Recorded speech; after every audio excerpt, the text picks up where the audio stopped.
Hello friends, welcome to let's study classes. यहाँ पर हम यूजीसी नेट के एजुकेशन पेपर की तैयारी करते हैं और इसमें हमने इंडियन फ़िलोसफी कंप्लीट कर लिया है और इस टाइम हम वेस्टर्न फ़िलोसफी इसके बारे में स्टडी कर रहे हैं।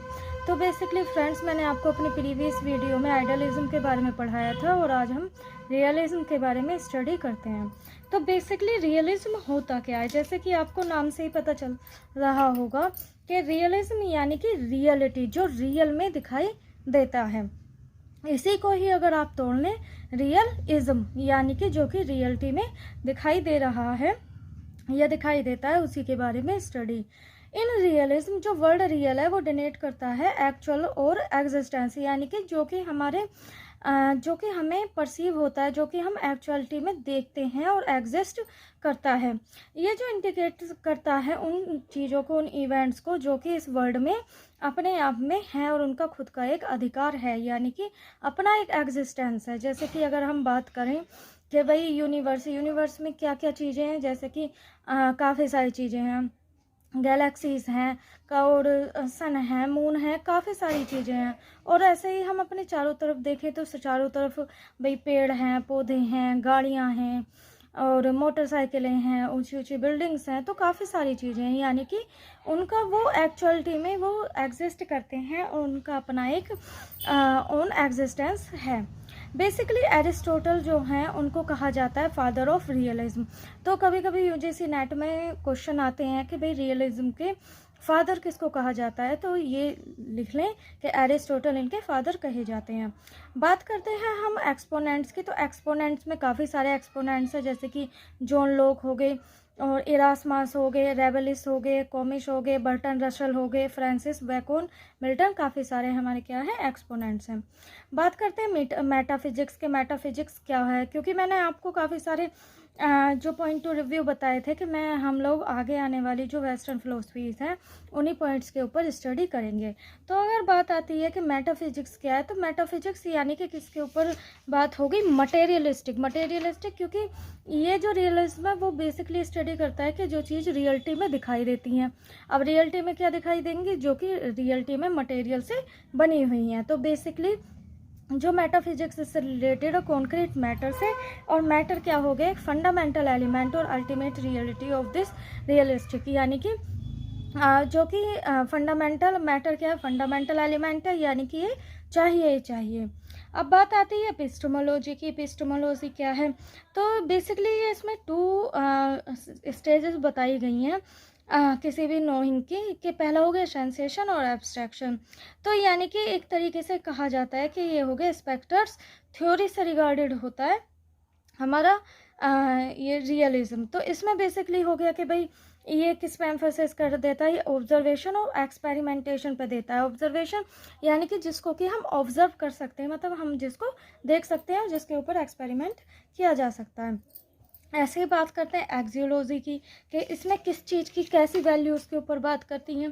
तो ये जो है रिएक्ट करता है किस पे, एक्सेसिव आइडियलिज्म पे, यानी कि एक तरीके से हो गया कि आइडियाज़ जो हो गए, जो इसके आइडियल्स हो गए, जो रियलिटी होगी वो होगी इसकी एक्सियोलॉजी। अब बात करते हैं हम एजुकेशन के पर्सपेक्टिव से, कि भाई एजुकेशन का क्या पर्सपेक्टिव है। तो यानी कि सबसे पहले अब एजुकेशन में क्या बात करते हैं, उसमें करते हैं एम्स या गोल्स ऑफ एजुकेशन। तो इसमें बच्चे को एक तरीके से वो स्किल सिखानी जो कि उसके लिए ज़रूरी है और जिससे वो क्या अचीव कर सकता है, एक सिक्योर हैप्पी लाइफ अचीव कर सकता है।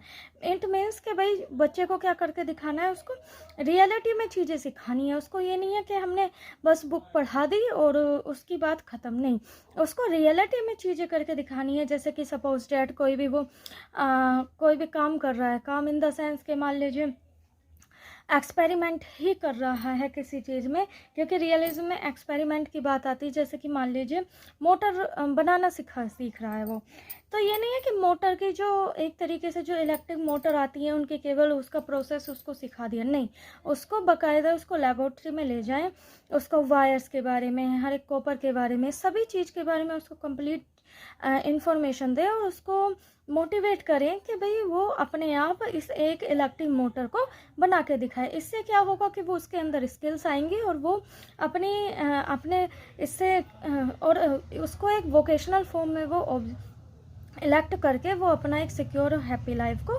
अचीव कर सकता है। नेक्स्ट बात आती है भाई एम्स ऑफ एजुकेशन के बाद कि मेथड्स ऑफ टीचिंग कैसे होनी चाहिए, कि भाई किस तरीके का मेथड्स के थ्रू बच्चे को पढ़ाया जाना चाहिए। तो इसमें बेसिकली इंडक्टिव और deductive methods I hope friends आप लोग जानते होंगे। इंडक्टिव यानी कि जिसमें कि एग्जाम्पल्स टू रूल जाते हैं, कि बच्चे को हमने एग्जाम्पल्स दे दिया और उसके बाद उसको रूल सिखाए। और डिडक्टिव हो गया रूल टू एग्जाम्पल, यानी कि बच्चे ने पहले रूल सीखे और फिर बाद में जाके क्वेश्चंस को सोल्व आउट किया। ऐसे एक्सपेरिमेंटल होना चाहिए मेथड यूज़ करना जाता है, ऑब्जर्वेशन मेथड यूज़ किया जाता है और फील्ड ट्रिप यूज़ की जाती है। फील्ड ट्रिप यानी कि अपने चारों तरफ एक तरीके से उसको एक एरिया में लेकर के गई एक्चुअल एनवायरनमेंट में, उसमें उससे कहा कि भाई इन चीज़ों को ऑब्जर्व करो और उसके बाद ये चीज़ें तुम प्रैक्टिकली करके दिखाओ। जैसे कि हमने क्या किया कि बच्चे को इलेक्ट्रिक मोटर ही बनाना सिखा रहे हैं, तो उसको एक ऐसी कंपनी में ले गई, ऐसी फैक्ट्री में ले गई जहाँ पर इलेक्ट्रिक मोटर बनती होंगी। तो उसको फिर इंटरलिंक्ड किया गया उसकी इन्फॉर्मेशन को, कि टीचर कहे कि देखो बच्चों मैंने आपको क्लास में ये चीज़ें पढ़ाई थी और ये चीज़ें यहाँ पर ऐसे एक्चुअलिटी में हैं। अब आपने इसको यहाँ से इस फैक्ट्री से सीख करके जाना है और अपनी इस लेबोरेटरी में बाकायदा मुझे एक मोटर बना करके दिखानी है। तो इससे क्या होगा कि बच्चे को एक तरीके से जो रियलिटी में जो नॉलेज है उसको वो इजीली गेन कर सकेगा। नेक्स्ट बात आती है क्यूरिकुलम की, कि क्यूरिकुलम कैसा होना चाहिए। तो इसमें सब्जेक्ट ऑफ स्टडी यानी कि स्टडी करने के लिए सब्जेक्ट्स प्रोवाइड करे जाएँ। वोकेशनल सब्जेक्ट होने चाहिए, यूटिलिटेरियन सब्जेक्ट होने चाहिए, लैंग्वेज सब्जेक्ट करें और प्रैक्टिकल स्टडी करें, प्रैक्टिकली सीखें चीज़ों को। बात आती है इसके बाद डिसिप्लिन की, कि डिसिप्लिन कैसा होना चाहिए। तो डिसिप्लिन कैसा होना चाहिए कि इसके अंदर एक तरीके से नेचुरल और सोशल प्रोसीजर के अकॉर्डिंग ही डिसिप्लिन होना चाहिए। बात कर